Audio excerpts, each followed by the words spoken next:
আমি 5 বছরের কথা বলছি।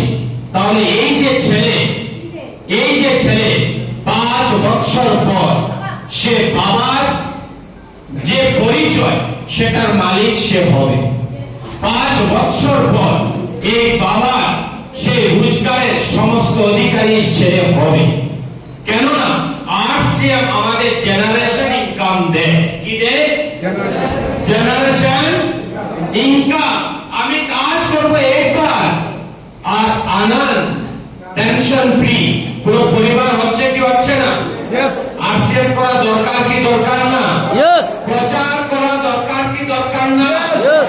আপনি আগে প্রচার করছেন কি করছেন না?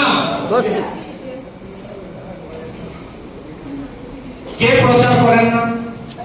তুমি প্রচার